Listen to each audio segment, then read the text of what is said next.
You do anything to keep your vehicle happy. Let's make sure it stays running smoothly. With eBay Guaranteed Fit, you'll find the right parts that fit your vehicle the first time. From air filters to headlights to batteries and bumpers. When you see the green check, you know that part will fit. Get the right parts at the right prices. Head to ebaymotors.com. Let's ride. Eligible items only. Exclusions apply. This is Optimal Relationships Daily, episode 1787. Stop worrying what others think of you. 7 tips for feeling better. Part 1. By Marc Chernoff of marcandangel.com. Hello, everybody, and welcome to Optimal Relationships Daily. I'm your host and narrator, Greg Audino. Happy to have you here for another longer post. So a post that I will split up between 2 consecutive episodes.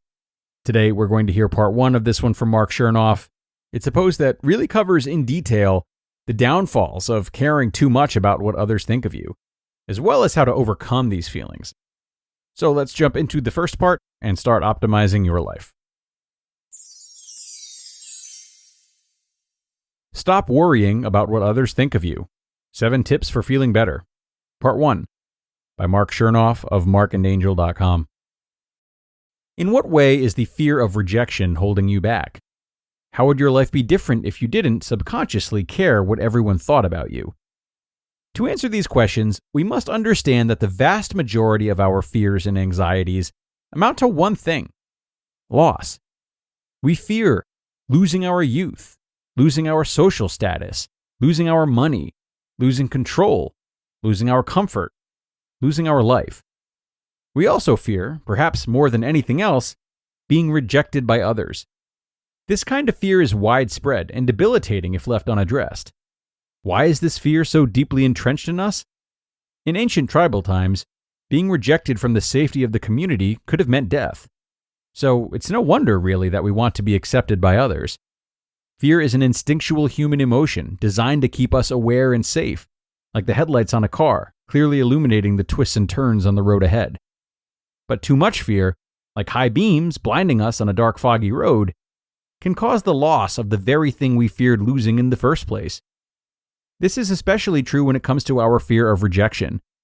Let me give you an example from my own life. When I was a teenager, I was always the outcast, trying desperately to fit in with my peers. I bounced around to 3 different schools and various social circles in each school within a 4-year time span, and I faced rejection after rejection. I can distinctly remember shooting hoops on the basketball court by myself on numerous occasions, always the new kid, always longing for acceptance.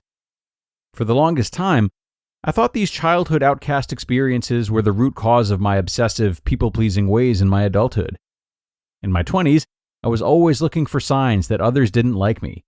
I would seek reassurance, always wondering what people really thought of me. Do you look for acceptance and reassurance from others too? If so, you now know you're not alone. And what I've learned over the years is this: constantly seeking acceptance and reassurance from other people is a dead-end journey. These things can only be found within you, not from others, because any look, word, or reaction from someone else can be warped and misinterpreted. In this post, I want to share some tips that helped me feel self-assured, and eventually allowed me to overcome my fear of rejection and my relentless tendency to worry about what everyone thought of me. Number 1, realize that fear itself is the real enemy. Franklin D. Roosevelt so profoundly said, "The only thing we have to fear is fear itself." Nothing could be closer to the truth. This is especially true as it relates to self-fulfilling prophecies. A self-fulfilling prophecy is a false belief about a situation that motivates the person with the belief to take actions that cause the belief to come true. This kind of thinking often kills opportunities and tears relationships apart. For instance, you might wrongly believe that a group of people will reject you, so you become defensive, anxious, and perhaps even hostile with them. Eventually, your behavior brings about the feared rejection, which wasn't there to begin with. And then you, the prophet, feels that you were right from the very beginning. I knew they didn't like me. Do you see how this works? Look carefully at your own tendencies. How do your fears and beliefs about possible rejection influence your behavior toward others? Take a stand. Instead of letting fear show you what might be wrong in your relationships, start looking for signs of what might be right. Number 2, Let go of your end-of-the-world thinking. All variations of fear, including the fear of rejection, thrive on end-of-the-world thinking. In other words, our emotions convince us that an undesirable outcome results in annihilation. What if they don't like me? What if he rejects me? What if I don't fit in and I'm left sitting alone at the party? None of these things result in the end of the world. But if we convince ourselves that they do, we will irrationally fear these outcomes and give our fears control over us. The truth is, we human beings are inefficient at accurately predicting how future misfortune will make us feel. In fact, most of the time, we avoid consciously thinking about it altogether, which only perpetuates our subconscious fears. So ask yourself, if disaster should strike, and my fear of being rejected comes true, what are 3 constructive ways I could cope and move forward with my life? Sit down and tell yourself a story.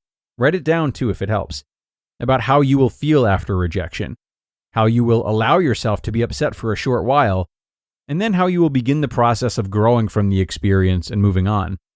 Just doing this exercise will help you feel less fear around the possibility of rejection. Number 3, question what rejection really means. If a person discovers a 200-carat white diamond in the earth, but due to ignorance believes it to be worthless and thus tosses it aside, does this tell us more about the diamond or the person? Along the same lines, when one person rejects another, it reveals a lot more about the rejecter than the rejected. All you are really seeing is the often short-sighted opinion of one person. Consider the following. If J.K. Rowling stopped after being rejected by multiple publishers for years, there would be no Harry Potter. If Howard Schultz gave up after being turned down by banks 200+ times, there would be no Starbucks. If Walt Disney quit too soon after his theme park concept was trashed by 300+ investors, there would be no Disney World. One thing is for sure. If you give too much power to the opinions of others, you will become their prisoner. So never let someone's opinion alter your reality. Never sacrifice who you are or who you aspire to be just because someone else has a problem with it. Love who you are, inside and out, and keep pushing forward. No one else has the power to make you feel small unless you give them that power. And when someone rejects you, don't inevitably feel it's because you're unworthy or unlovable, because in many ways, all they've really done is give you feedback about their own short-sightedness. To be continued. You just listened to part 1 of the post titled, Stop Worrying About What Others Think of You, 7 Tips for Feeling Better, by Marc Chernoff of marcandangel.com. Priceline presents Go to Your Happy Price. What's up? It's Kaylee Cuoco. When it comes to travel, we all have a happy place. You can see yourself already there. It's beautiful. It might be sunny and sandy for some, neon and urban for others, deserts or rainforests or hiking trails. With Priceline, you can get to your happy place for a happy price with deals you really can't find anywhere else. Like up to 60% off select hotels to Costa Rica or 5-star hotels for 2-star prices in Cabo. Go to Priceline.com and travel to your happy place for a happy price. All right, see ya. I'm off to Miami. No, actually, wow, look at that. No, I'm going to Hawaii now. Ooh, Cancun looks nice. You know what? Belize looks pretty nice this time of year. Or, Palm Springs. Go to your happy place for a happy price. Go to your happy price, Priceline. Elsewhere, someone is spending their family vacation stuck in a cab listening to gridlock traffic. Not in North Carolina. For richer experiences, get real experiences. For real, visit NC. And a big thanks to Marc for a great first part of this post. There's a lot more to come in tomorrow's continuation, of course, but so far it's got me thinking a lot about the lost opportunity that comes with the worry we have over what others think of us. Now, certainly you could look to examples of professional opportunity like Marc discussed towards the end there. And there are other celebrities and high achievers that he left off that list, mind you. But what about social opportunity? When we worry what others think of us, we box ourselves up a bit, don't we? We might veer more towards those who we feel we can create an acceptable presentation for, as opposed to those who we might actually have more in common with. So, we do risk the development of strong interpersonal and intrapersonal relationships in this way, if we're operating in social survival mode, as it were. And over time, this really stands to change the complexion of our entire identity, should we make a habit out of it. It's really worth thinking about, not just for yourself, but certainly if you have a child as well, and you see them sort of fitting the mold of those around them as a means of coping with those types of fears that Mark mentioned in the beginning. So think on that, folks. It's time to wrap up for today. I'm really enjoying this post so far, and I can't wait to share the rest of it with you tomorrow. So be sure to tune in again tomorrow for that. That's where your optimal life awaits.